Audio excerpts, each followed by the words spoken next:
Did you ever wonder what made the United Kingdom enter the First World War?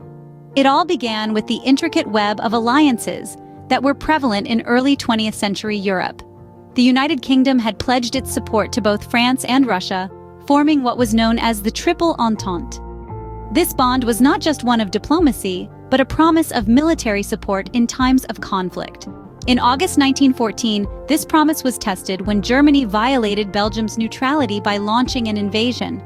Belgium, a small but fiercely independent nation, had the assurance of the United Kingdom's protection. This act of aggression by Germany was seen as a direct affront to the Triple Entente.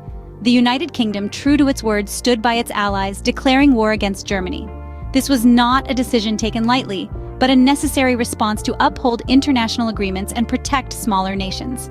Thus, the stage was set and the UK was officially at war. The Western Front and the high seas became the main stages of the UK's military might. The Western Front, a term referring to the system of trenches stretching from the Swiss border to the North Sea, was a theater of war as grim as it was pivotal. Here, the British and their allies faced off against the Central Powers, primarily Germany, in a grueling war of attrition. The British forces, alongside their French and Belgian allies, held the line against repeated German offensives. The battles of the Somme and Passchendaele, among others, became symbols of the courage, resilience, and determination of the British soldiers, earning them the nickname Tommies.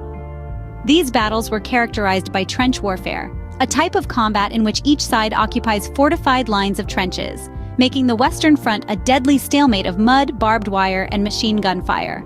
Parallel to the carnage on the Western Front, another struggle was taking place on the world's oceans.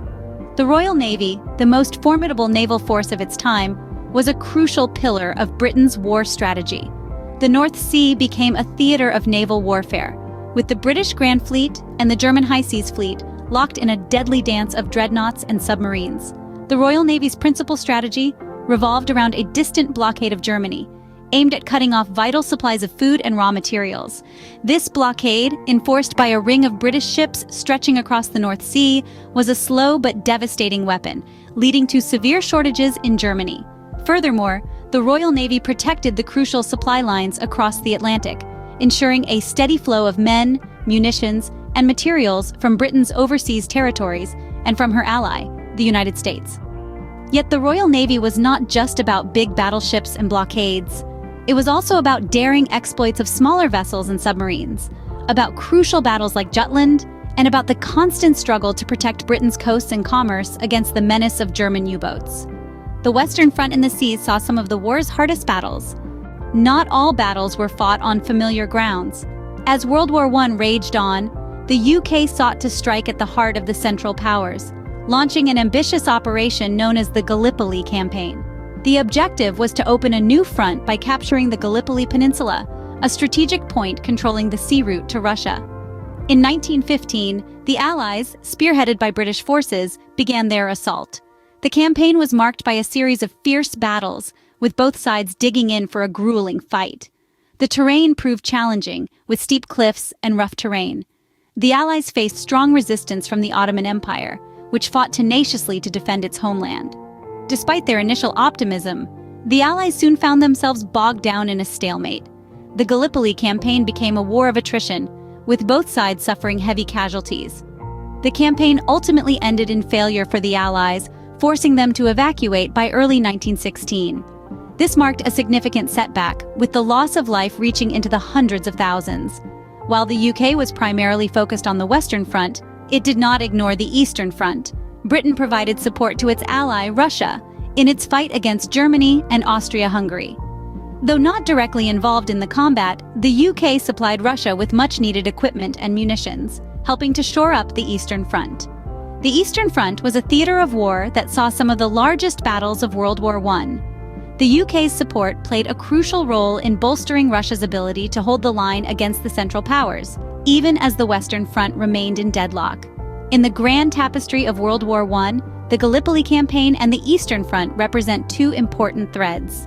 They highlight the UK's strategic reach and commitment to its allies, even in the face of setbacks and challenges. These were testing times, with the Gallipoli Campaign marking a low point for the Allies. The war was not only fought by the men on the front lines. The British Empire, in its vastness, played a significant role in the war.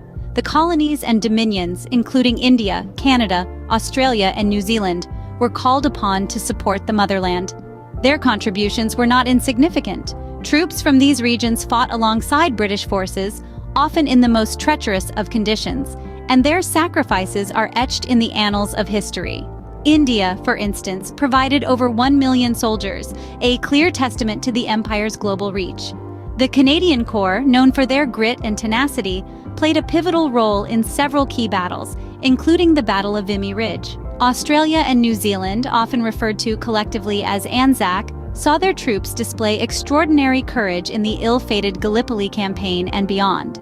But the war was not only about those who were on the battlefield. Back home in Britain, significant social and economic changes were underway. As men left for the front, women stepped into roles traditionally held by men, from working in factories to driving ambulances. This shift marked a key moment in the women's rights movement, with the war effort catalyzing the push for women's suffrage. The UK also implemented rationing on the home front, ensuring that resources were distributed equitably among the population. This was a time of collective effort, with everyone playing their part in supporting the war. From knitting socks for soldiers to growing vegetables in victory gardens, the home front was a hive of activity, all aimed at supporting the men on the front lines. Thus, the war was a truly global effort, and the home front was no less a battlefield. It brought together people from all walks of life, united in their goal to support the war effort. The contributions from the colonies and the changes on the home front played an integral role in shaping the course of the war, and left a lasting impact on society and the world at large. The war was waged on many fronts, not all of them physical. For the United Kingdom, a significant part of the war effort took place at home in the form of propaganda campaigns, recruitment drives, and fundraising initiatives. Propaganda was used extensively, with the government controlling the narrative to maintain morale and encourage enlistment. Posters, films, and newspapers were filled with patriotic messages, urging citizens to do their part for king and country. Recruitment drives were another crucial aspect of the war effort. At the start of the war, the British Army was small in comparison to its European counterparts. However, by the end of the war, it had grown to over 4 million men, thanks to a combination of voluntary enlistment and later, conscription. While men were out on the front lines, women took on traditionally male roles at home, working in factories, farms, and offices. This not only kept the economy afloat, but also laid the groundwork for significant social changes in the years to come. Fundraising was another key aspect of the war effort. The government issued war bonds and savings certificates, encouraging citizens to lend their money to the government to finance the war. While the war raged on, the UK was also instrumental in the diplomatic efforts to bring about peace. The armistice, signed on the 11th of November 1918, marked the cessation of hostilities on the Western Front. Following the armistice, the UK played a crucial role in the Paris Peace Conference, resulting in the Treaty of Versailles. This treaty, while controversial, imposed severe penalties on Germany and officially ended the war. The UK's Prime Minister, David Lloyd George, was one of the key figures in these negotiations, advocating for a just peace that would prevent future conflicts. And so, with the signing of the Treaty of Versailles, the UK's role in the Great War came to an end. The UK's role in World War I was multifaceted and impactful. From the initial decision to enter the war due to alliances and the violation of Belgium's neutrality, to the significant contributions on the Western and Eastern fronts, the United Kingdom was a vital player in this global conflict. The Royal Navy's enforcement of blockades and protection of supply lines showcased the strength of British naval power, while the failed Gallipoli campaign underscored the harsh realities of warfare. Moreover, the UK's ability to mobilize troops from its colonies and manage social and economic changes on the home front demonstrated the vast reach and resilience of the British Empire. The war effort mobilized every aspect of British society, and the UK's role in negotiating the armistice and the Treaty of Versailles highlighted its influence on the global stage. The war left an indelible mark on the UK and the world, shaping much of the 20th century. Immerse yourself in this captivating snapshot of history. Subscribe and share to continue the journey through time. Join us again as we delve deeper into the past with more history shorts.